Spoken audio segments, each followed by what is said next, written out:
Hello guys, আসসালামু আলাইকুম। Tracking পয়েন্টে আপনাদের স্বাগতম। আমি আজকে দেখাবো খুব সহজ একটি মজাদার নাস্তা রেসিপি। আলু আর ডিম দিয়ে এই নাস্তার রেসিপিটি আপনাদের কাছে শেয়ার করছি আজকে খুব সহজেই। 2 টেবিল চামচ তেল দিয়ে দিচ্ছি, 1 কাপ পেঁয়াজ কুচি ভালোভাবে নেড়ে চেড়ে নিব। আশা করছি আমার এই রেসিপিটি আপনাদের কাছে ভালো লাগবে।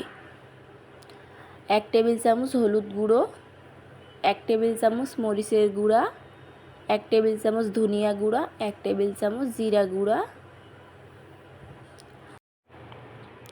এরপর সিদ্ধ ম্যাশ করা আলুগুলো দিয়ে দিব, ভালোভাবে নাড়াচাড়া করে নিব।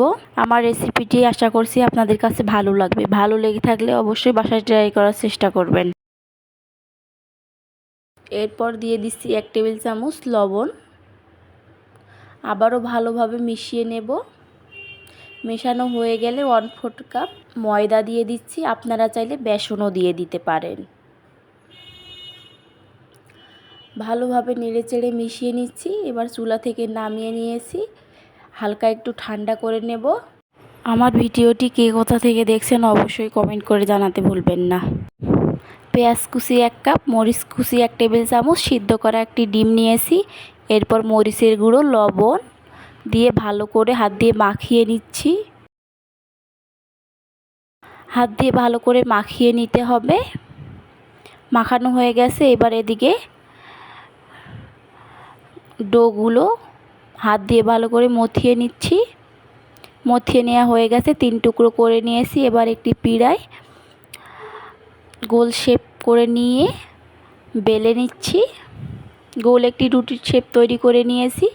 এরপর পুরগুলো ভিতরে দিয়ে ভালোভাবে হাত দিয়ে চেপে চেপে এইরকম করে নিতে হবে। একইভাবে সব নাস্তাগুলো বানিয়ে নিয়েছি। এবার চুলায় একটি ফ্রাই প্যান বসিয়ে তেল গরম করে, হালকা তেল গরম হলে রেসিপিগুলো ভেজে নেব। আশা করছি আমার এই রেসিপিটি আপনাদের কাছে ভালো লাগবে। মিডিয়াম লো হিটে ভাজতে হবে লাল কালার করে।